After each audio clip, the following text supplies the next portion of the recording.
خدا کی رحمتیں ہوں آپ پر سو بار مودودی دعائیں دے رہی ہے جمعیت بیدار مودودی۔ الرحمن الرحیم۔ ناظرین، یہ 1943 کی بات ہے کہ کسی نے مولانا مودودی رحمۃ اللہ علیہ سے سوال کیا کہ میں نے داڑھی رکھ لی ہے، میرے کچھ ایسے رشتہ دار جو علم دین سے کافی واقف ہیں، وہ اعتراض کرتے ہیں کہ داڑھی تو فرض نہیں ہے، قرآن میں اس کے متعلق کوئی حکم نہیں ہے، داڑھی نہ رکھی جائے تو کون سا گناہ کبیرہ ہے، یہ رسول صلی اللہ علیہ وسلم کی سستی محبت ہے، آپ فرمائیے کہ میں انہیں کیا جواب دوں۔ اس کے جواب میں جناب مولانا مودودی رحمۃ اللہ علیہ نے فرمایا کہ داڑھی کے متعلق جو آپ نے جو مجھ سے سوال کیا ہے، اس پر ایک انگریز نو مسلم کا واقعہ مجھے یاد آ گیا، جس نے اسلام کا مطالعہ کرنے کے بعد اس کو قبول کیا تھا۔ قبول اسلام کے بعد ہی اس نے داڑھی موننی چھوڑ دی۔ بعض لوگوں نے جو اس طرح کے علم دین سے کافی واقف تھے، جیسے کہ آپ نے سوال میں کہا، تو کہنے لگے کہ داڑھی رکھنا اسلام میں کچھ ایسا ضروری کام تو نہیں ہے، پھر کیوں خواہ آپ نے شیب بڑھانی ہے، داڑھی جو ہے وہ کٹانی چھوڑ دیا ہے۔ تو اس کے جواب میں اس نے یہ کہا کہ میں ضروری اور غیر ضروری کی تقسیم کو نہیں جانتا۔ یہ جواب ہے جی انگریز نو مسلم کا۔ اس نے کہا کہ میں ضروری اور غیر ضروری کی تقسیم کو نہیں جانتا، میں تو بس یہ جانتا ہوں کہ پیغمبر مہربان صلی اللہ علیہ وسلم نے اس کا حکم دیا ہے، اور جب میں نے پیغمبر مہربان صلی اللہ علیہ وسلم کی اطاعت قبول کر لی ہے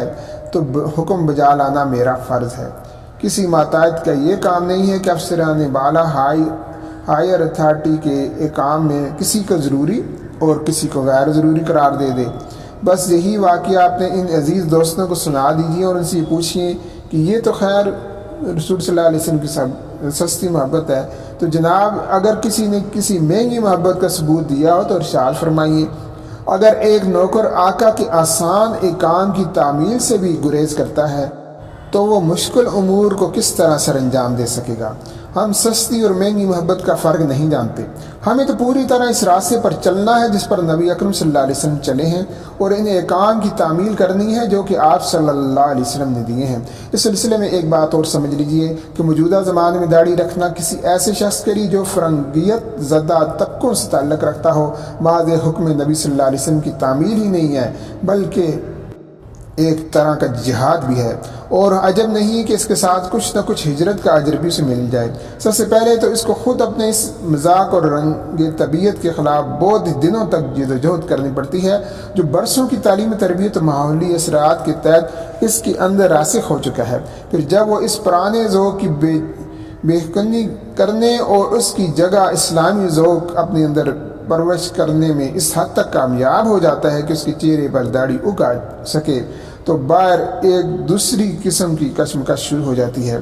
اس کا ماحول اسے لڑنے لگتا ہے کہ یہ کیسا انقلاب تیرے اندر رونما ہو رہا ہے۔ اس کے عزیز و اقارب، دوست، آشنا سب اسے چھیڑنے لگتے ہیں، اس کا مذاق اڑایا جاتا ہے، اس پر پھپتیاں کسی جاتی ہیں، شادی کی مارکیٹ میں اس کی قیمت گر جاتی ہے، ہر طرف یہ تقاضے شروع ہو جاتے ہیں کہ اس دیوار کو ڈھاؤ جو ہمارے اور تمہارے درمیان اٹھ رہی ہے۔ ان پے در پے حملوں کے مقابلے میں کوئی ایسا شخص نہیں ٹھہر سکتا کہ جس میں کریکٹر کی مضبوطی نہ ہو، یا جس میں اندرونی تغیر کے مکمل ہونے سے پہلے کسی وقتی جذبے کے اثر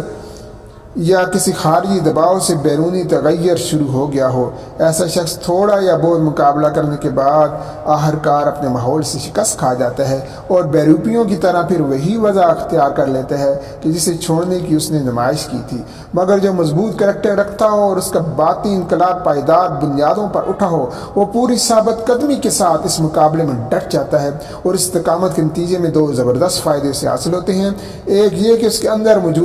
موجود کافرانہ ماحول کے خلاف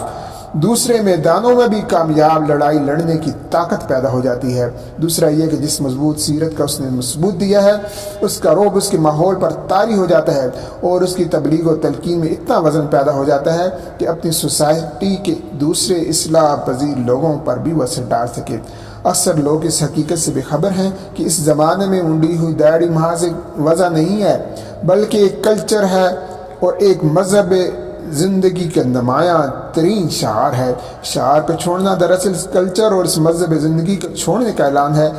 جس کا شعار یہ ہے، اور داڑھی رکھنا کم از کم موجودہ حالات میں تو معاملہ اسلام کے کلچر اور مذہب زندگی کی حیثیت سے اختیار کرنے کا ہم معنی ہے۔ یہ ترک و اختیار اس وقت تک حقیقی اور پائیدار نہیں ہو سکتا کہ جب تک فی الواقع آدمی کے نفس میں مغربی کلچر اور مذہبی زندگی کا اچھی طرح کلا کما نہ ہو جائے اور اس کی جگہ اسلامی کلچر اور مذہب کی زندگی کی جڑیں اچھی طرح مضبوط نہ ہو جائیں۔ لہذا جو لوگ معاشرتی طور پر اخلاقی دباؤ ڈال کر جدید طرز کے نوجوانوں سے داڑھی رکھوانے کی کوشش کرتے ہیں اور چاہتے ہیں کہ اندرونی انقلاب چاہے ہو نہ ہو مگر بیرونی انقلاب سے ضابطے کی کارروائی خانہ پوری فوراً کر دی جائے، وہ بیچارے حقائق سے اپنی ناواقفیت کا ثبوت دیتے ہیں، مگر جہاں یہ تغیر فی الحقیقت ایک گہرے اندرونی انقلاب کا نتیجہ ہو اور اس کی متوازی متقیانہ سیرت کے دوسرے مظاہر بھی ساتھ ساتھ نمایاں ہو رہے ہوں اور ماحول کے غیر اسلامی اثرات سے لڑنے میں بھی پامردی کا ثبوت دیا جا رہا ہو، ایسی جگہ اس انقلاب کو محض ایک معمولی چیز قرار دینا اور اسے رسول صلی اللہ علیہ وسلم کی سستی محبت سے تعبیر کرنا صرف انہی لوگوں کا کام ہو سکتا ہے جو بیچارے رخسار و زکن کے بالوں سے زیادہ کچھ دیکھنے کی صلاحیت نہیں رکھتے۔ خدا کی رحمتیں ہوں آپ پر سو بار مودودی دعائیں دے رہی ہے جمعیت بیدار مودودی۔ خدا کی رحمتیں ہوں آپ پر سو بار مودودی دعائیں دے رہی ہے جمعیت بیدار مودودی۔